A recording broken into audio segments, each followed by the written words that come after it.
Hey guys, we are here live for our talk on dating. I'm going to wait for some of you to join. I am going to turn off the comments, so there won't be comments during our live, but I will turn them back on at the end. Hi, Brachi. I will turn them on at the end for questions, and I'm just going to wait for Shevi to join us. Shevi Samet, It's a Learning Life, is going to be having this talk with me tonight. Shevi is an educator, a kallah teacher, and she is so wise and amazing, and you'll all see how incredible she is and why I wanted her to join. So I'm just accepting her. Hold on. I will post this live on YouTube, and I will save it for 24 hours. I'm just waiting. Hi. I'm like so excited to be talking to you face to face. I don't think I ever put on makeup this late at night on a Motzei Shabbos. This is like an occasion. You're all, I can see so many things, like comments and things, like people. Okay, I'm gonna turn off the comments. Okay, I'm just gonna breathe. Yeah, just breathe. Okay, so we really organized our talk. Shevi and I were really communicating. Wait, I just want to Nofar, 1 second. I just want to say hi to Nofar and show her that I have my coffee cup just for her. Okay, now you can continue. Hi, Alisheva. Right, people are coming on. They want to say hi, so we'll let them while we just intro our talk. Okay. And like how we're gonna, we did communicate a lot this week about like how we want to organize this, and there's so much to say. Right. But we don't want to be sitting here forever and talking and talking and talking, and it's we only have an hour. A lot of your students, hi Mrs. Samet. Oh my gosh. I love all of you. Me too. I love them too. They're really great. Yeah. And if any of them are not following you, they need to. This is like homework. Can I give homework after they've already graduated? I think I can. Yeah. I didn't give homework in high school, so I feel like I can give it now. Okay. So can everyone hear me well? Someone said I was muffled, but I don't know. I don't know what to do with these. My sound quality. All right. As long as they can hear you. I know. As long as they can hear you. Okay. All right. So I'm going to turn off the comments, and then we're going to get started.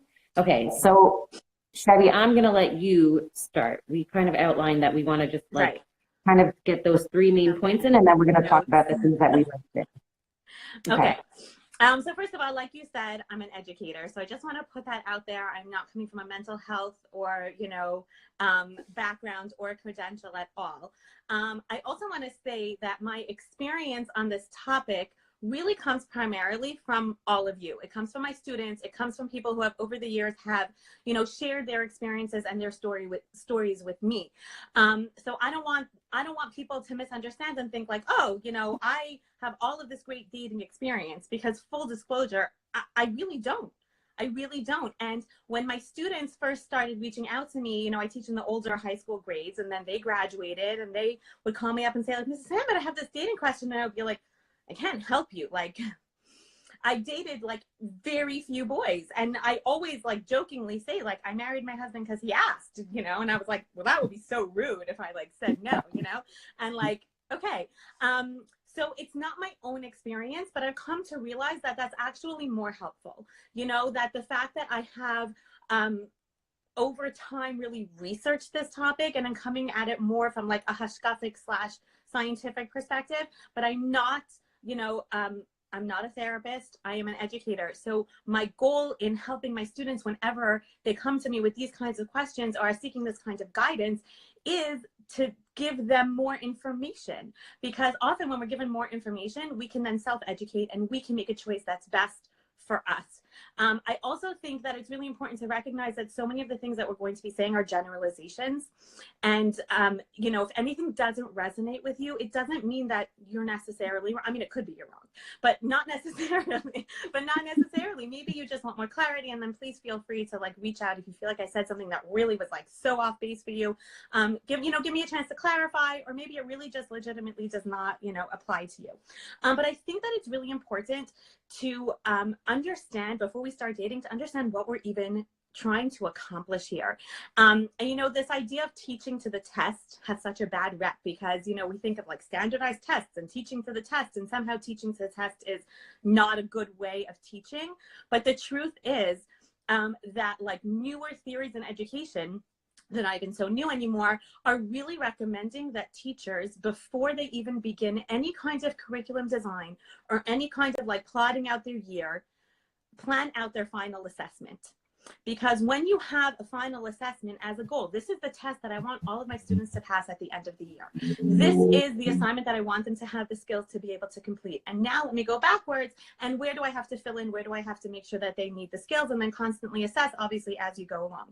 So if the test, quote unquote, is to get married, then dating should be, right, like a means to that end. But we often don't even know why we get married, right? So many times girls will call me up and say like, well, I don't know if he's what I'm looking for. And I'm like, well, what are you looking for? And they're like, I don't know. What should I be looking for? That's a big one. What should I be looking for? Like, I don't know. Who are you? Right? So why do we get married? So I'll just give a brief like hashkafic. Am I assuming that we're speaking to a mostly Jewish observant audience? And yes. dating is like, you can throw in some translations, but I'm assuming mostly Jewish religious. But if you're not, but if you're not, now you have insight yes. into why. And I'm sure you'll learn something valuable. Exactly. Yeah. So whenever we want to understand anything in Judaism, we go to the first time that it's ever referenced in the Torah, and that really sets the tone for any other time we will see that same idea mentioned again. So the first time we ever see marriage is when Adam is told to marry Chava. And it's really interesting because Adam is told, you know, like man should leave the house of his mother and father. Like, did anybody ever notice that Adam didn't have a mother and a father to leave? But still, that is the commandment that he's given. And he should cling to his wife. The word that the Torah uses is devek, which means, right, like connection, you know, the word for glue in Hebrew is devek, right? And that is what he is supposed to do in marriage. He's not told, you know, to go marry her. He's told to go and cling to her, connect to her in this way. So the purpose of the marriage is connection. And actually, if we really want to go into like deeper Kabbalistic sources, I would say that it's really reconnection, because there is an idea that you know, and I don't want to get too into the topic of Basher because it gets really complicated, and how many do you have, and have I missed mine, and we don't want to go there, but we could maybe in the future. But this idea of reconnection, that somehow your soul and the soul of the person that you choose to marry have a previous connection, and you're seeking to reenact that, right? Reconnect. But you've spent the first 20, 25, 30, 35 years of your life separate, right? You're not like spiritually limping around like, where's the other half of my soul, right? So a lot of like scar tissue has kind of built up, right? And now you have to figure out a way to put these two pieces back together, and it's not going to be a perfect fit. But so often when we look at, you know, okay, who, you know, is this person good for me? Should I marry them, right? First of all, we don't even go into dating with that perspective of, why am I getting married, right? We think that marriage is somehow like an expression of something else, right? So let me meet a bunch of people, find the one I like best. And then if I happen to fall in love with them, which I hope that I will, and hopefully I'll be able to recognize what that feeling is, then I'll, you know, declare in front of hundreds of people that I'm going to love this person forever. And then what happens 6 months or a year or 5 minutes later, right? When you're not feeling so super loving, you're like, oh my gosh, did I marry the wrong person, right? If you go into the experience thinking, okay, I want to find somebody who somehow completes me. That won't necessarily, by the way, feel so complete. You won't always feel so whole, right? Like, oh, here's this other person. Why am I not feeling whole all the time, right? And so a better idea, as opposed to looking for, okay, who is the person that I'm now most in love with? Because that can get really tricky. Like, well, I think I like this person. I love this person. What if I'm going to love someone else more, right? Who is a person? Is this person? And I always recommend, like, look at the person who's right in front of you. Don't look at all the other people who are not there. This is the one. This is the one that you have an opportunity now to make this decision about. Is this someone who I can commit to, right? And in the course of that commitment, that daily decision to commit to this person and connect to this person, all of that love, all of those warm, cozy, yummy feelings. And of course, we are glossing over a ton. We could do this for like years, honestly. We could do a live every night for a year and still not fully delve into the concept of what marriage is fundamentally. So I know that I'm really like oversimplifying a lot. But the love that so many of us want to feel in our relationships or do feel in our relationships is an expression of all of the positive choices that we make in our relationships, commitment being the primary one. I'm seeing a ton of hearts when I just said that. Do you agree with me, people? Yes. Okay? If you're married, do you see this in your relationship? Now I see no hearts. I'm not getting nervous. Okay. So knowing that that's the end goal, that this, okay, I'm looking for somebody who I can deeply connect to. How do I know? How do I know if this is a person that I can potentially connect to and commit to? Right. That's a really hard question to answer, because I would say 95% of that answer lies in your own self-awareness and self-knowledge. I can't tell you if this is a person that you can potentially commit to. Only you can really answer that. And the more you know yourself, the more you're going to be able to honestly answer and effectively answer that question. So I truly, truly believe, even though I did not do this because I didn't know any better, I really believe that people need to go through exercises in just a journey and self-discovery before they really get like too deeply into dating. Now, my one disclaimer is, I have like a million. You will never fully know yourself until the day you die. And we all want to share this journey in uncovering the layers of ourselves and, you know, experiencing our growth as a person with another person. And ideally that connection can actually like compound our growth or really like, you know, maximize it in a way that maybe we couldn't do alone. Maybe, I don't know, it depends on the person. But to a certain extent, what are my values? What is important to me? When I think of my life 5 years from now or 10 years from now, what are the like fundamentals, the non-negotiables in terms of what I want to see?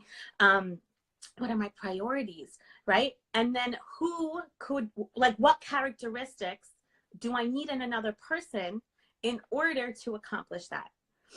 Lately, I've actually been hearing a lot of girls coming back from seminary, and their teachers have been really emphasizing compatibility a lot. It's like in 2 or 3 different seminaries. And I understand where they're coming from, because what the girls are kind of coming away with is the message that the more compatible you are, the less conflict you'll potentially experience in your relationship. But that's problematic for a couple of reasons. Number one, conflict is inevitable. Number two, conflict is not scary. Conflict is great. Conflict is what propels our marriage forward. It's like, you know, like in gymnastics when you want to get over that horse thing, and then sometimes they do it like with the, what's that thing called? Yeah. With the vault, and sometimes without the vault. Yeah. And when they do it without the vault, we're like, I don't know, you didn't really, right? But like with the like springy thing, they get that much further. That's what conflict is, right? It's that thing that can propel your relationship forward. So first of all, conflict is not bad. Conflict is not scary. Conflict is inevitable. Compatibility will not necessarily eliminate how much conflict you experience in your relationship. And what actually is a better predictor of success in your relationship is not how much conflict you have or whether you experience conflict. It's, do you have the skills to maximize that conflict and, you know, to argue efficiently. So when you're, you know, and I always say, we tend to really look for certain values in another person, or when people describe what they're looking for, most people don't say to me, you know, look, I'm looking for somebody, you know, who, you know, okay, yes, I want him to, you know, value a Torah life and want to, you know, this type of home. And I want him to be able to focus on his family. And it's okay if he has a temper, like, I'm good with that. You know, most people don't say that. They'll describe all of the positive traits that they want. But I would actually, I know this is not super conventional. I would encourage women and men also, I don't know who's watching, to ask themselves, what flaws could I potentially, like, what flaws am I okay with? Because you will encounter flaws in your spouse the same way your spouse will encounter flaws in you. I'm so sorry. You will not be able to hide your flaws from him forever. You're lucky if it'll be like 7 seconds, right? So what can you realistically handle versus what flaws are deal breakers for you? And I think that we spend a lot of time looking at what are the positive traits that we want in another person, and not enough time examining, well, what are some flaws that I could really handle? Like, do I need somebody super ambitious? Just because my friend needs somebody super ambitious, right? And that leads me to my next point, which is it's not a one size fits all. You know, like for a while, I was looking for like that perfect nude lipstick, you know, like the one that would look really good on me. And every time I would see somebody on Instagram who would have like that look, I'd be like, oh my gosh, what lipstick are you wearing? I need to buy that lipstick. Never mind that she has like an olive complexion and I have like, I don't know what the opposite of an olive complexion would be, right? And she's like blue-eyed and blonde, but I'm like, that nude looks perfect on you. Like, I must buy it. And like, you know, thank God for Nordstrom and their return policy. Because of course, none of those lipsticks look good on me because it doesn't suit me. It doesn't suit me. And how many of us can look at our friends' spouses and be like, oh, no, I could never marry that person. She seems happy and I can't understand why, because she's her and you're you. So it really, really, really, like, this is a custom experience. I don't remember what I did or didn't say. It's out of my mouth now. Guide me, Rachel. So I think that you brought some very good points, and I want to push you to your next point. But you were saying, just like a little summary, is we're getting married because we are made, like our human nature is to connect with people. We don't want to be alone. It is like within our DNA, within our human structure to want to connect.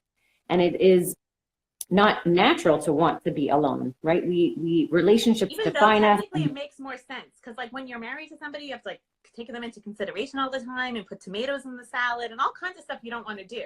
So it's good that we have that desire to connect, because otherwise, like, I don't know about you, but like I'm enough to take care of. Now I have to think about another person. Right. It's true. So we have this like innate desire to connect with people, and that's why we look to have relationships. And you know, it's a thing, the dating apps and singles events, and like people are just always looking to be in a relationship. It's just the human nature. It's not a religious thing. It's just human. So that's super important.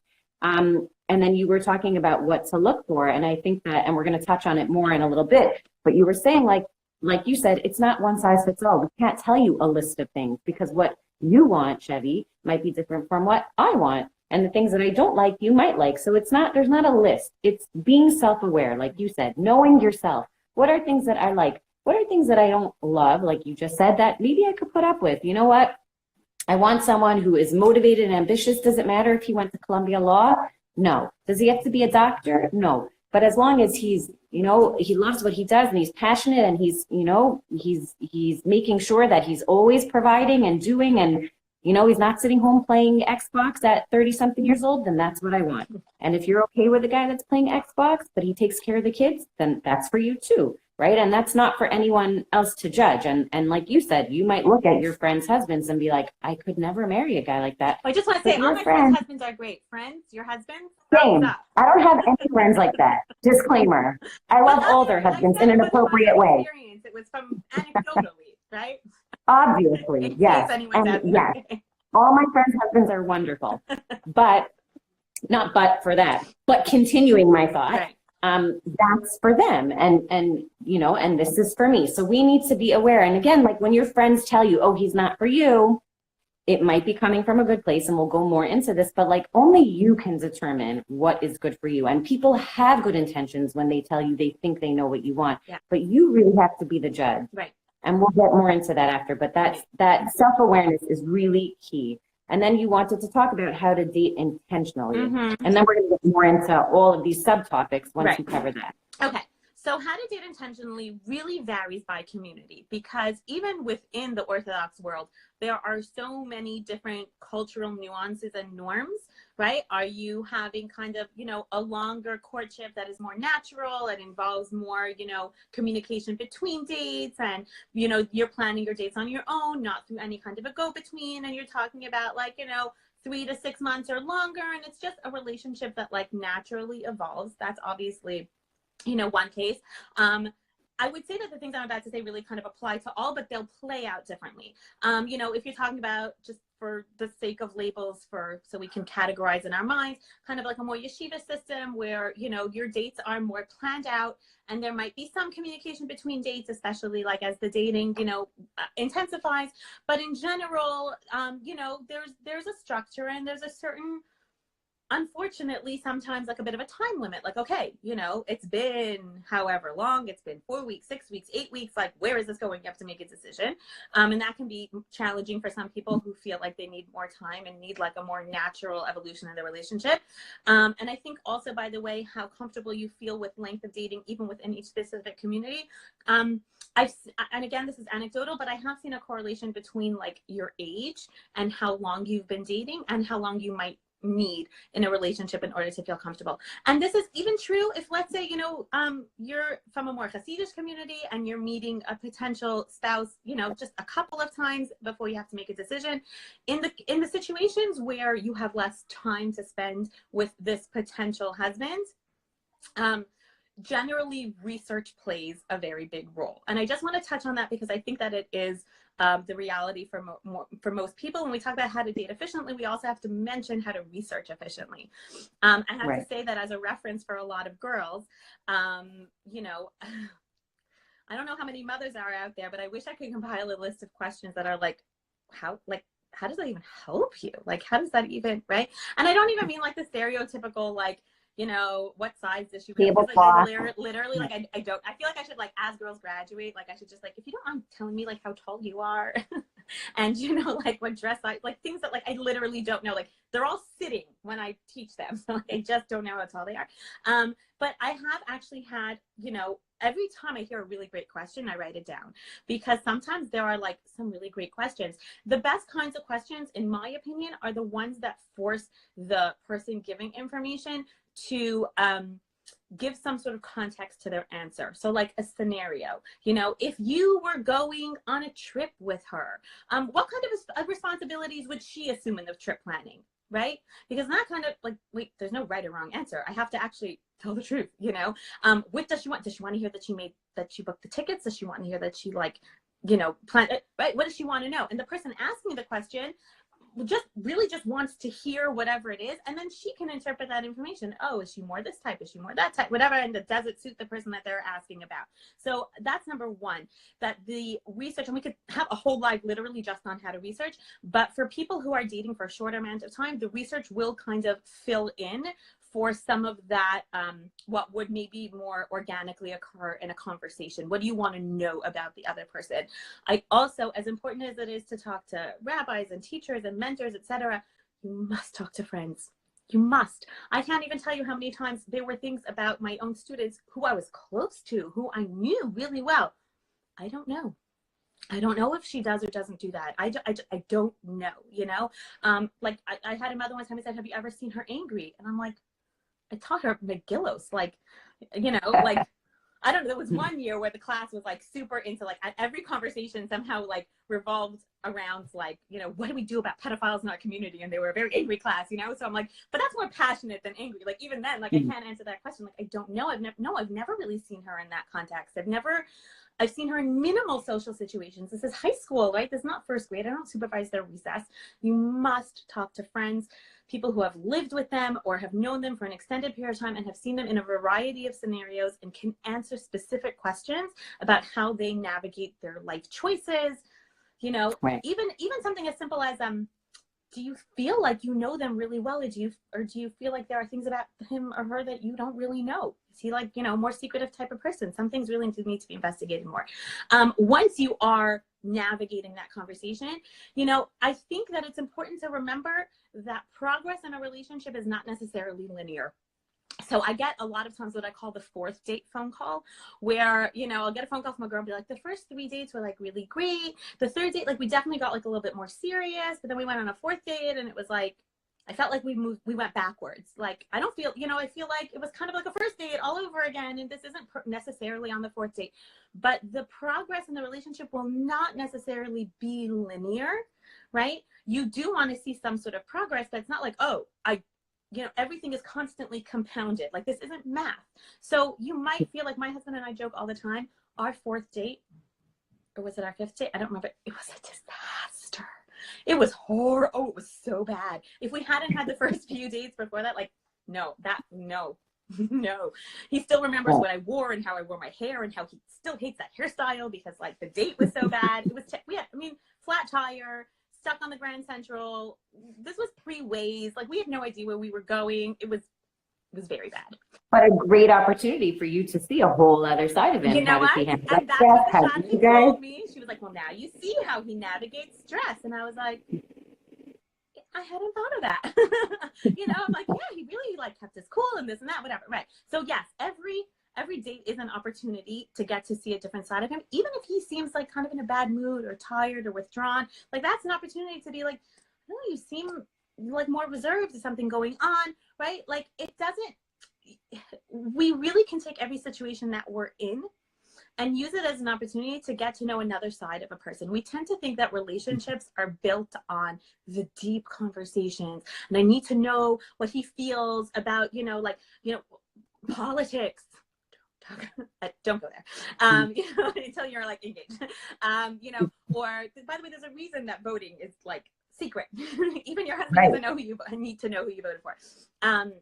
But we tend to think that but we haven't talked about, like, last time we had such deep conversations and this time we just like hung out. Does that mean our relationship isn't moving forward? And it's like, no, the majority of your life will just be like hanging out. I mean, if you're lucky, if you're lucky, but it doesn't have to be this linear development. The progress doesn't have to always feel like, oh, for sure, I like him so much better than I liked him last time. It's really normal to go through these, like an increase and a decrease, and to really use everything as an opportunity. Like, wait, even when I wasn't feeling like super connected to him on this date, but what did you feel?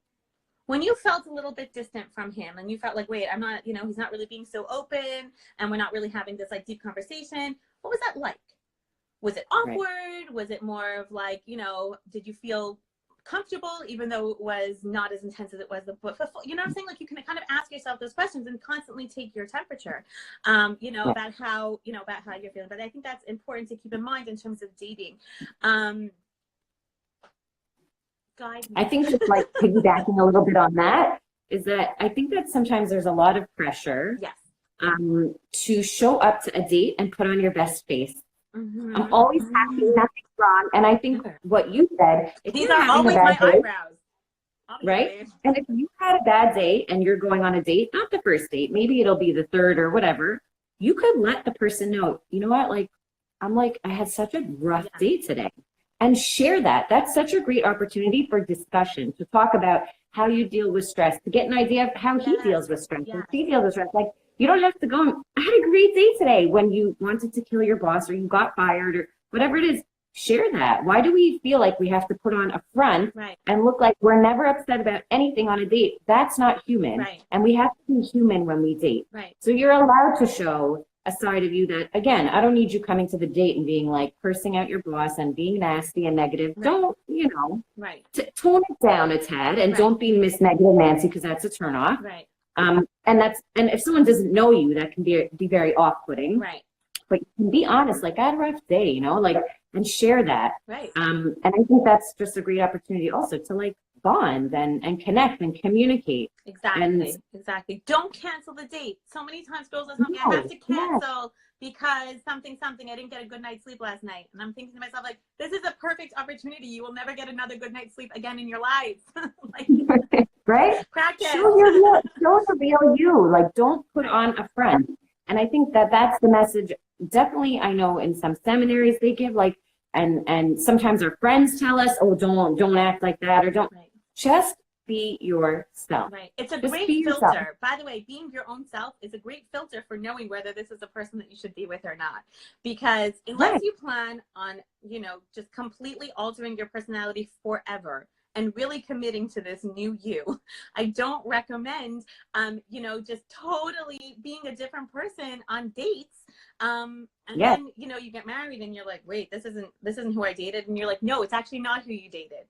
You dated fake me. Now you're married to real me. It's not fair. Right. And people say, but if I'm myself, what if he doesn't like the real me?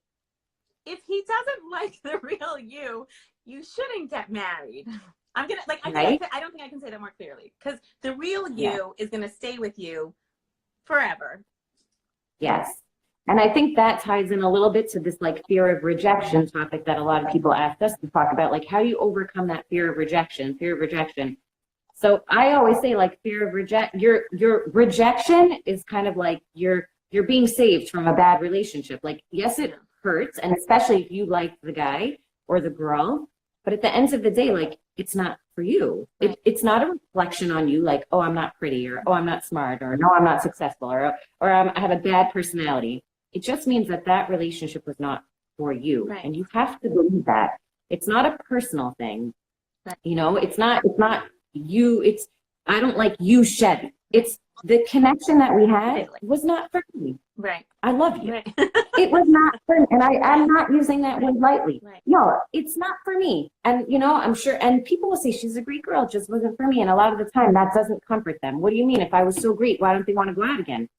Yeah. Because it just didn't work. So the rejection is not a rejection of you. It's that whatever was happening in that date, they didn't feel it. Rejection And I of feel the like, relationship.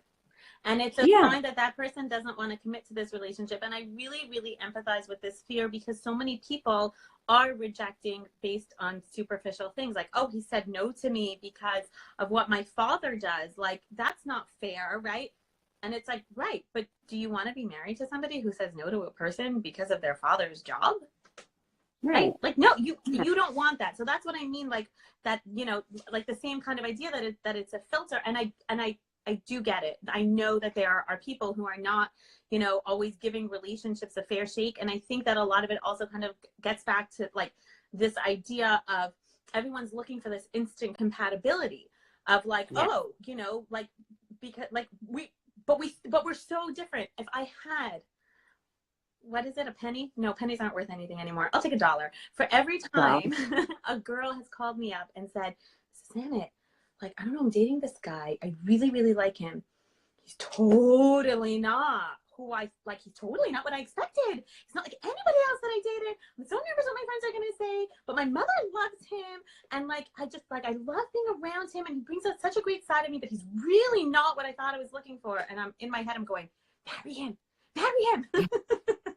You know, because we're so hyper focused on like but do we match up, and by what criteria, right? Like, are you gonna, what, like height wise, are you gonna look at a picture, you know? Like, I'm not saying that's insignificant if you're really into pictures, but like, you know, you have to ask yourself how much you really value that as a criteria for marriage. I think almost everyone that I know that I've ever spoken to about this topic can point to at least one thing in their spouse that was a pleasant surprise, you know, in some way. Like, I never thought, I don't know, I didn't think that would be something that I would need. I didn't think that would be something that I would like. I didn't think that would be something that would be so important to me. And look, you know. So I do think that part of dating efficiently is really keeping an open mind about the other person. Like, I don't, even about the things that were borderline deal breaker. So obviously I don't mean like, oh, I never thought I would want to marry a psychopath, but here he is. Like, that's not what I mean. But, you know, if I really, I need someone who's college educated. Right. And then, you know, and my husband is not, right? Keep an open mind about that. Maybe there's a reason you didn't know that beforehand. And now that you got to know him, that, you know, and you can kind of give it a different context, right? So yeah, sometimes we're like, no, but that's a deal breaker. It's on my deal breaker list. I'm like, maybe you need to revise your list. Maybe it's not him who's wrong. Maybe your list is messed up, you know? So that is definitely, and I think, I don't know if this is where you are on your list. I think this does touch on the idea that I do think is important to mention about being picky. Yes, that was my next. Okay. So this is really, really, it's a very sensitive point, because I have never heard a girl profess to being picky.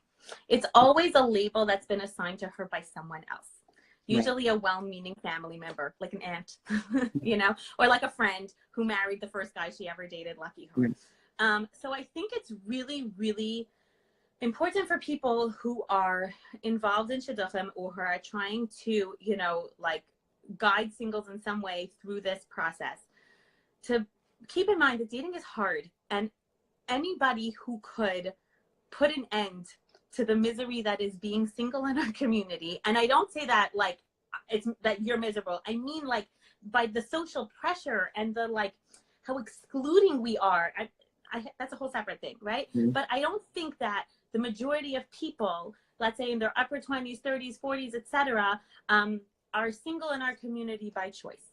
And I think that to judge them and to say that the fact that they're not married is a result of their pickiness, number one, it's extremely hurtful. Number two, it's probably not true. And number three, it's not even helpful. Right. It's not even helpful, you know? So, you know, if you made a suggestion and somebody said no, and you were like, oh my gosh, she's just being like too close-minded. First of all, remember that you're not the one who's going to be in that marriage. They are. So it really is their choice. And if she is choosing to be more selective in this area, that is her prerogative. Okay. You know, to throw up your hands and be like, well, I'm not setting them up anymore. Okay. So don't. That's your prerogative. Everybody has like a division of responsibility in this relationship. You can definitely ask for clarification. Say like, I really would like to set you up again in the future. Can you tell me what it was about this person or this suggestion that was a deal breaker for you? That's a helpful question. Right. But to put a label on it as pickiness, every person's preference has a context. And what for you might seem like, you know, excessive or like, you know, overly picky, for that person really might be a deal breaker because they have a completely different context than you do. From the perspective of people who are going on dates, I do think that keeping an open mind is it's crucial. It's crucial. And, you know, I like, you know, I once had one of my students text me. She said something like, do I have to say yes to a guy who's something, I don't even remember what it was, something that was not on her deal breaker list, but like not really on her I want it list. So my response to her was like, it depends. And she's like, it depends on what? I'm like, what else are you doing tonight? You know, not that I, you know, encourage people to just waste their time and say yes to every suggestion that comes up. And, you know, how dare you say no? You're a girl and you should say yes to every boy who says yes to you. Like, I think that's ridiculous. But on the other hand, if he's like, I don't know, 65%-ish what you're looking for, and you're not being suggested 9 different people, and you are free next Tuesday, right? And it's not going to be too emotionally draining for you, maybe give it a shot. On the other hand, if you're swamped at work, if it's finals week, if this guy is like really doesn't seem like he's for you, you know, and you know, you have 2 other suggestions kind of on the back burner that seem more appealing, then no, I don't think you have to say yes to this person. And that's also part of the context. Like, what else is going on in your life? I think that part of a healthy mindset through dating is also that everything that we're talking about here is assuming that you're being given these opportunities, because at the end of the day, you can only put all of this into practice, right? If Hashem is sending you opportunities, like that's kind of part of what we believe. And yeah, there are people who really, you know, the first meaningful, you know, relationship that really progressed beyond a 1 or 2, like a one and done kind of a situation, was the person that they married. Other people, that's not their reality. They've had several, you know, relationships that kind of came close and then didn't. So everybody's dating experience is going to look so different. Right. You know, it's not like this is, you know, this is the board game and you need to get through all of this before you can like reach the ending. So, you know, pickiness is relative to you. Yeah. Right. And it also can change, like, I don't know, in May. Yeah, I'm feeling a little pickier, you know, but like, I'll get back to myself in June. Things are just really busy right now and I don't feel like wasting time. In June, I'll have more time because, you know, this project or whatever will be done and I'll be more emotionally available. Right. So, you know, and I also think that in terms of making suggestions, even though that's not exactly what this live is about, I think that sometimes when somebody kind of like brushes you off but doesn't give you a hard no, you can actually ask them like, can I suggest this again in a month? Right. You know, can I see, like, maybe if, you know, you're not busy and you're not dating anyone, like, can I suggest this again? Like, maybe, why not? Why not? You know, people can be surprising. That's a good question. I think also a little bit with that idea of pickiness and the idea of like the perfect guy or the perfect girl, right? Someone asked, like, is there such a thing? And I think, you know, it's important to remember. Gingerbread man. Right? The gingerbread man. There is no such thing. And I always say, when people say, like, is there the perfect guy? I always say, are you perfect? Nobody is perfect. There is the perfect match for you, which means all the imperfections, they just work. They just work. You're going to have issues. You're going to have things about him that bother you. There's going to be things about you that bother him or her, whatever it is, but it works, you know, and you're going to have like you had said before, you're going to have conflicts. You're going to have things that drive you crazy, or that you're like, that make you sometimes doubt if this relationship is for you. But again, doubt does not mean I have to end this. You have to then take a good look. Is this doubt like a red flag? Is this something I should really be concerned about? Or is it just, you know what, this is a problem that I could handle because everything else is so fantastic, and he's such a great guy, or she's such a great girl, and everything else lines up, and I can deal with it. I can look past it. We can laugh it out. It'll annoy me, but it's okay. You know, so just like you're not the perfect guy or girl, you're not going to get the perfect guy or girl because they don't exist. You know? Right, exactly. So like you said, you want the one that's perfect for you, and that's really going to look different. You know, that's going to look different for every person.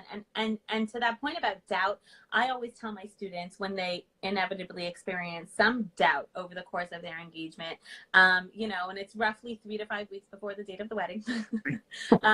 But it generally, 99% of the time, is an indication that they are the brunt of what they are about to get themselves into is like hitting them. Like this is marriage. This is forever, right? I want a relationship. I want to go into this relationship with the mindset of how is this going to work? Not if this is going to work. We don't want if mindsets. We want how, like problem solving mindsets, right? And when you think that, you're like, oh my gosh, this person, one person forever, that's scary. So of course that's going to make you doubt it, right? Like if you were in the grocery store and somebody said like, you can pick one orange, it's the only orange you'll ever eat for the rest of your life, you'll be like, I thought this one, but maybe there's a better. That has nothing to do with the orange. The orange is delicious.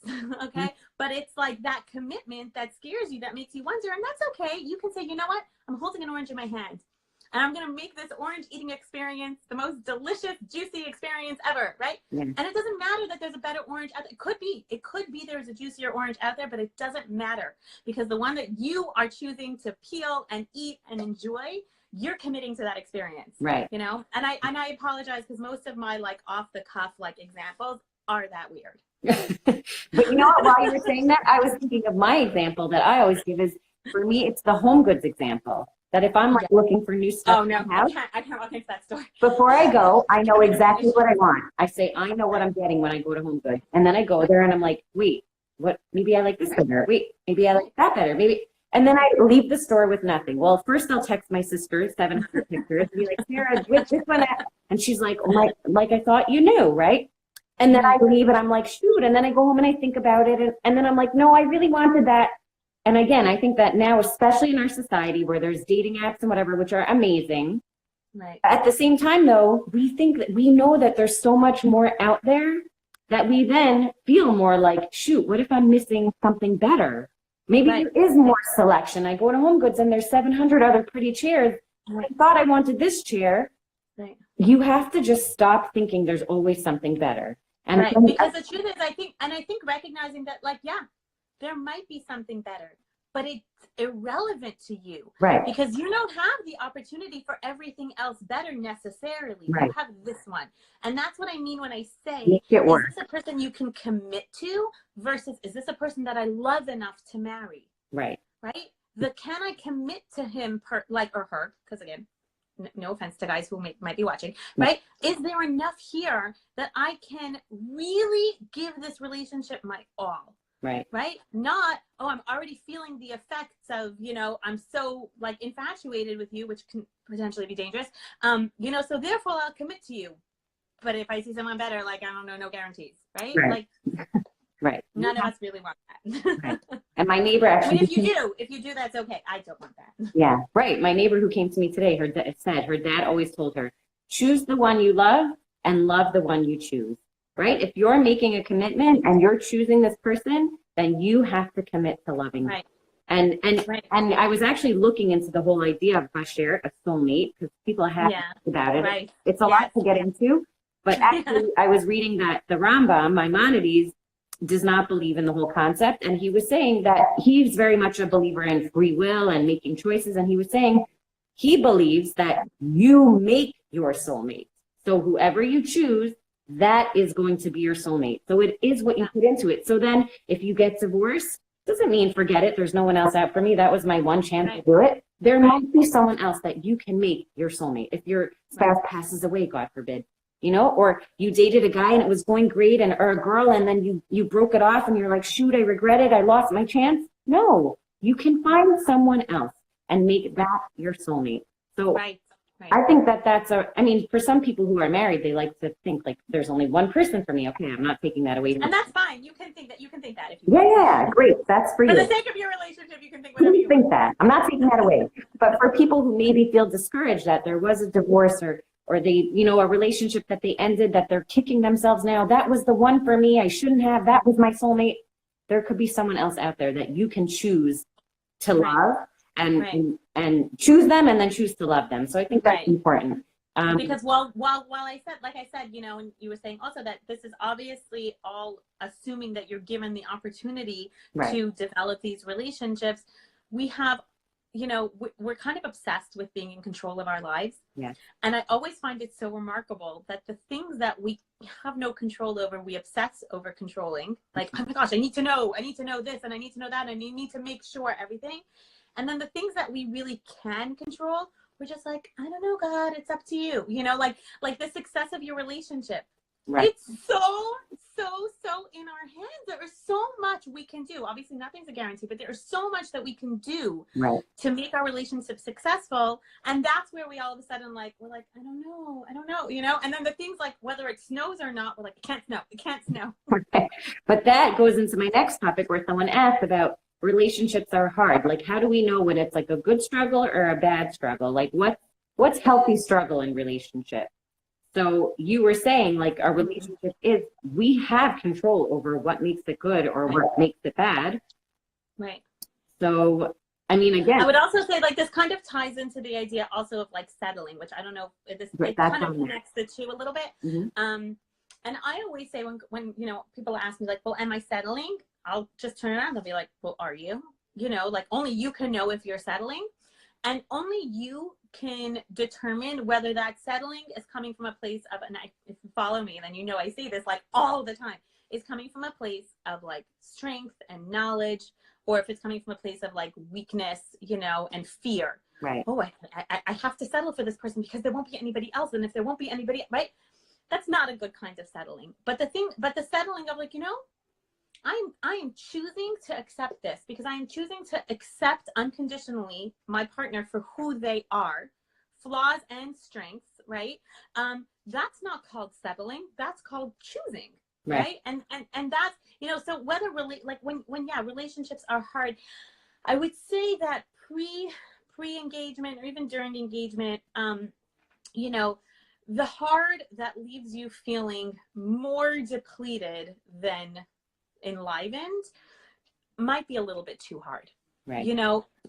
And what I mean by that is, and I am distinguishing between like before you're married and after you're married, because like this is what I was telling you last week, like, you know, I always remind my students that until you are married, you know, yes, you have to invest, you know, a healthy amount of hishtadlus and effort into making sure that this is the right person. Once you're married, in hindsight, everything is meant to be. Even if it's a relationship that for whatever reason doesn't last, you know, I've pretty much always heard from people, even if they were in very difficult or failed relationships, they learned something from it, they developed in some way, they eventually usually get to a place of like, it, you know, it was meant to be, which I think probably comes together with a lot of healing. So, you know, so I'm putting that aside, that's a separate category. But once you're married, you married your basher. If you stood under the chuppah, if Hashem made it so that the two of you were standing under that wedding canopy together, that means that you married your basher, and now it's up to you to like prove it for the rest of your life, right? Yeah. But before that, during dating, you know, when you're making this decision, it can be really confusing, and there are so many other factors that can influence your decision. Who else likes him? Who has met him? You know, is he similar to you in this way? Is he, you know, similar to your brother-in-law or your brother or your father in this way? And there's a lot of comparison that goes on. And usually, like you said, because people are kind of on their best behavior, while there will certainly be conflict and it's not a scary thing, usually it's not the kinds of conflict that leaves you feeling unsafe. Right. Or feeling like really unknown. And unknown is different than misunderstood, because we can be misunderstood and we can clarify and we can kind of like, you know, get to the point where we reach understanding. But if you're, you know, with somebody and you feel really, really like I don't know, like a really strong degree of like, they don't know me, Yeah. meaning that you don't feel safe being yourself in front of them. Yeah. If you feel disproportionately responsible, you know, for their emotions or their well-being or their mental health, like, oh, I can't break this off because he'll fall apart. Those things are like alarmingly too much. Yeah. I will say that it's very hard to, you know, give a really objective, general, this is how you know. I strongly, if you are in that situation where you feel like, I don't know, this is hard, but is it too hard? You know, to speak with somebody who knows you and trusts you. One person. Yes. Yes. Don't start taking Maybe two. around the But neighborhood. like, you know, get like 2 Jews, 3 opinions. When it comes to dating, that compounds itself somehow. So, and somebody who's objective, often, you know, somebody who's really close, too close to you or too close to him, would not necessarily be objective enough. They kind of have a stake in the relationship. And like, I always like to tell my students, like, whenever, you know, every once in a while, whatever, not often enough, you know, there will be a student who will say to me like, well, I don't know if I really don't know if I want to marry this person. It just feels really hard. I don't know if I want to marry them. And then, you know, sometimes when like, you know, you have to exercise with caution. I'm not telling every college teacher out there to like pull this out. But you know, sometimes I'll tell them like, you don't have to. I didn't pay the deposit on the hall. Like, I lose nothing. I have no personal stake in this relationship. My only stake in this relationship is your success, you know? And I would say literally every single time that I have pulled that out, except for one time, that was a very extreme situation. The response was like, no, I want to. It's just this and this and this is hard. And usually it can really be like a good indicator of like, is this so hard that if somebody would tell you tomorrow that this relationship is like with no mess, no fuss, no mess, this person isn't in your life anymore, would you feel relieved? It's probably too hard. Right. That's great. Right? If you feel like, oh my gosh, no, I want to give me a chance to work on this. It's probably manageably hard. Right. And that can be a hard thing to determine on your own. Sometimes you need that objective, but that would kind of be, you know, in these general terms, like what I would use as like a measuring stick. Right. No, that's great. You know? And I would just add in, I guess, and I mean, I think you sort of said this, just anyone who like doesn't let you be you. So if you hold opinions that are different from theirs and they can't respect that and maybe even admire you more, that you kind of stick to your guns and they try to say like, no, this is what we're gonna think. Yeah. And I would kind of say like, okay, if you're not. Yeah. And in terms of red flags, if you ever feel unsafe, if you ever feel coerced, if you ever, even in like a kind of lighthearted, like, oh, I was just joking way, have been threatened. Yes. That's, you know, that's a tactic that I kind of see a lot, like things like, you know, because a lot of times in situations, relationships that can get a little bit unhealthy and where you can see almost like abusive red flags in engagement, it starts like a little bit more subtly. And, you know, I'll just give one example. Like, obviously I'm changing some details to protect everybody, but a girl was engaged and this was a couple who was showing a gia, meaning that they were not engaging in any physical contact before the wedding. And her fiance, you know, made a move when they were engaged. And she was like very surprised and she pulled back and she was like, wait, I thought we're not doing that. And he said something along the lines of like, well, yes, we are. And if you don't go along with it, then I'm going to tell everybody that we already did. So she was obviously in that situation feeling threatened, right? Yeah. And then when she just like, she left the situation, like, I need to think about this. And, you know, she gave it some thought and she was like, okay, this is not okay. And the next time, you know, she met him, she was like, I really don't think that I can move forward in this relationship. And he was like, I was just joking. Like, you took me seriously. I was totally kidding. We don't kid about things like that. We don't kid about, like, you know, destroying somebody's reputation, you know, and like inflicting any kind of harm, emotional, physical, or otherwise. So yeah, like really, really, really trust your gut in those situations. If anybody ever tells you, it's almost similar with children, like to keep something a secret, in an unhealthy kind of a way, you know, like those are huge, huge, huge red flags. I think major inconsistencies, like when you see kind of like a certain behavior and then a certain like, supposed value system, and they really seem to like really conflict each other. Like they are mutually exclusive. That They can always be a say, little look bit at how he treats the waiter. Look at how, but it's true. right. If he's like so sweet to you, but he's disgusting to the guy that's bringing you dinner or taking his car, that's something to look at. Right. Definitely. Right. Exactly. Like, it doesn't make sense. It doesn't make sense that he's so like this, but then he's also so like that. Examine why it doesn't make sense, because you saw both those things and you experienced both of those things. One of them is the truth, right? And the other one has a reason. Yeah. So, so I think that's definitely something to look at. And I think as things get more serious, like especially if you're, in the kind of relationship where things are progressing over time and they are, the relationship is evolving more organically as he meets your friends, as he meets your family members. I'm not saying that you have to like put, they're going to be protective of you, and they don't have to marry him. But if they really have like strong reservations and they can point to something specific and say, I don't like him because, okay. And so I would also tell people who are in that situation, who are looking out for their friends or family members who are dating, protect your leverage. You can't not like every single person she dates. It's like the boy who cried wolf. You know what I'm saying? And if you see that there's a certain situation that likely will play out and she'll recognize this on her own, I would save your criticism for a time when you really, really need it, so that because otherwise like, oh, she doesn't like, and I had a situation like that one time, where a girl's mother really did not like the boy that she wanted to get engaged to, and she was like, my mother doesn't like anybody that I date. And it was true. Her mother literally did not like anybody, but this guy was bad news. And by then her mother had kind of like used up all of her leverage, and she didn't even take her seriously anymore. So I do think that you should like kind of like, like with reservation, and as much as possible, if you can point to something specific. I think that if you constantly feel like you have to defend him or explain his actions, or words or behavior, like, oh, no, that's just how he talks. He's just like really blunt. Okay, blunt and like rude and disrespectful, not the same thing. Okay, like even blunt people, they're not excused from social norms. If you feel embarrassed of him, if you feel like, I want it, but like, I don't want like that person to know that we got engaged, because like, I don't know. I don't want like, the mentor teacher person that I really respect. I'd rather they not meet him. That's a red flag to you. Why not? Maybe you have judgmental mentors.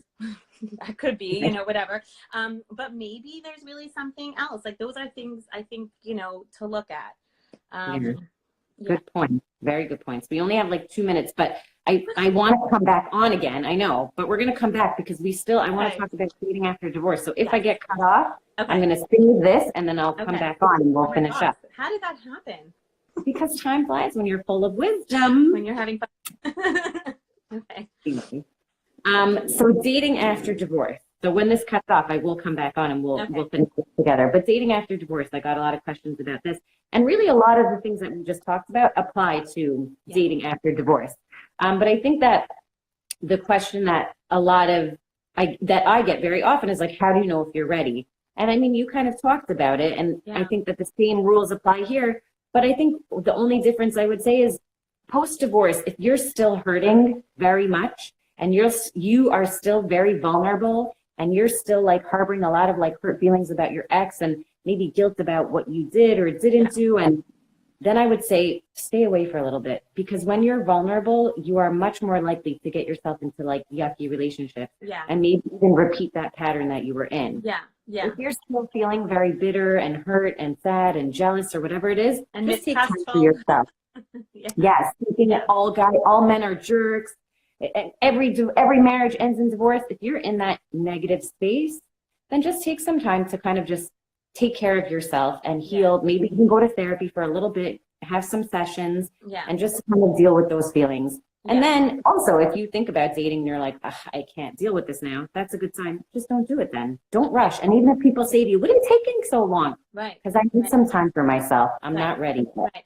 And it can be hard because there can be a lot of reasons why you might be motivated. Like, I want a father figure for my child. I want more financial stability. Those are not reasons to get remarried. Research actually shows that, people who experience like certain themes will often experience certain themes in their relationships, you know, so that if you're not really addressing you know, kind of your part in everything that took place in your you know, in your first relationship, if you know there were things that you needed to assume responsibility for, not in a blaming way, but just that you personally need to work through as a potential spouse for another person, if you don't, very often those same issues will manifest themselves in a new relationship, you know. And it's so easy to blame the relationship, but sometimes it's skills, communication skills in your own self, or a certain perspective on, maybe do you have realistic expectations of what marriage is about, you know, what a new relationship could do for you. Yeah, I think that everything that we said really does apply to dating after divorce also, just that, you know, dating after divorce is like a little bit more, like, you are a little bit more fragile.